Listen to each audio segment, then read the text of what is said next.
There is a massive thing that trashy article missed, and I mean it. It missed it. It completely breezed over the actual problem. It's not that men aren't reading novels, straight men, whatever men. It's the internet space that the books inhabit. It's the book community, and the big one is the publishing industry, and I'm going to start with the publishing industry, the traditional publishing industry. Let's talk. My name is Will, I host the Bald Book Geek, and I'm going to say this: if you want early access to my content, you can join my Patreon for free, or become a YouTube channel member. And if you want access to exclusive content, memberships, and Patreon tiers. So hi, where do we start with this? The publishing industry in recent years has drawn out god-awful books, trying to recapture the magic of the past and recreate past successes. It's almost like Hollywood, an endless reboot, an endless remake, an endless this, an endless that. Romantasy novels are dominating the charts with their boring, generic covers, and they all look like nice knickknacks you would put on your shelf, rather than an actual book. Read what you want if it makes you happy, but the publishing industry is the problem. The publishing industry, in the mainstream sense, is predominantly controlled by women. All the visible faces of these publishing companies on the internet are women. The literary agents are women, and predominantly they're writers who are women writing books for other women. The power balance is off here. Generic boring book covers, generic boring content, things like A Fate in Blood was absolutely bad. Fairborn drove me absolutely mad. The City of Stardust, Payback's a Witch. These boring generic books that all suffer the same problem. They're just basically a romance novel reskinned into a fantasy setting. Romantasy is not a genre, by the way, it's a marketing tactic just like New Adult. When you look at the great writers of the past, it was always an interesting balance. There are some phenomenal female writers out there. I can list so many of them, both classic and new, that I absolutely love. But where are the books that are being aimed at men? Where are the male writers? The power balance on the shelves is clearly evident. I went into the Works, BookTok's favourite bookshop, because it sponsors everyone. Though very few of them actually sell books anymore. It's a clearance centre with art supplies and toys. It's great. But do you want the honest truth? Between spicy romantasy, a handful of crime novels, endless dribble of young adult noise that is basically Twilight replastered into a new skin, there was 3 books written by men. 2 of them were classics. Thomas Hardy being one of them. Can we say that the power balance here is kind of off? The publishing industry as a whole has become stale and generic. It's churning out endless noise and lacks anything particularly interesting. I will say that the boring industry that seems to be, what's it doing? What's it creating? Can we say that? It's just rehashing content. The age of the superstar writer is over, and it's not doing anything particularly new. Male readers are being isolated from the industry. Books aren't marketed towards them, and even me, I'm not particularly interested in a romance novel with a pink cover and a girl in a dress. I want a book. I want a novel. I don't want wish fulfillment. Male writers are predominantly going independent for a very good reason. Because I know so many that have tried to get published and failed, and I've been told categorically by literary agents, if you watch my second channel, they will not represent me because I am male.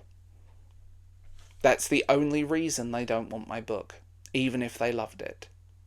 So, the industry is pushing people out. And there is no if, buts, and maybes about that, and I've spoke to many writers who are friends who all say the same thing. Even female writers are saying this. Then we come to book content creators, and I'm sorry, I'm going to just say it here and now. You look up BookTok, you look up BookTube, on the surface level search, book blogs, book podcasts. They're all women hosting books predominantly about with female writers. The handful of male writers slip through, but everyone ends up kind of in this weird circle of noise, and they're very careful about what they represent. I've seen Twitter posts and things on Tumblr and the internet going, there are men in BookTube? I've got my search engine so curated I never see a single man. You know, how many Sasha Ellsbergs can we tolerate? Seriously, her fans hate me, by the way. Like, the book content creators that are making the most noise on Book Talk, BookTube, and podcasts are about 90% female. Men and women are different, and I'm going to say that, and I know that's a controversial opinion. Predominantly, male readers don't want epic sweeping romances about a teenage girl riding a horse and looking way too happy. Female readers do. That's fine. And there is nothing wrong with reading books that make you happy. Read all the romantasy you want as long as you enjoy it.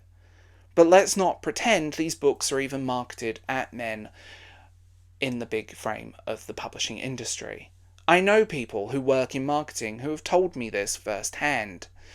Marketing towards men is viewed as problematic, and books by male writers intentionally get shifted down the lists and get no money for promotion, even if one of my former literary agent, who is still a friend, once said to me, "I've had to do this with many writers and it's sad and I hate it."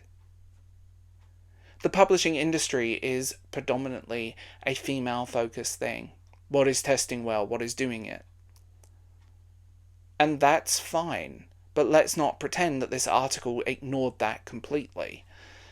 What it's missing is that men are pushed out, and the way men consume their books is different as well. There is a lot of snobbery in the book community about traditionally published independent works, yet, by the way, many of these are outselling their current major sellers within traditional publishing.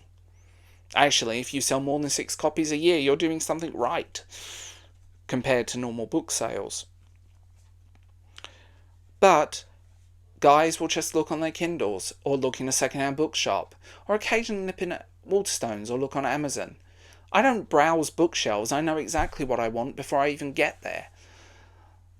Because it's just easier, and I don't want to have to sift through a ton of crap. Even if you look at book covers now, they are clearly marketed towards women.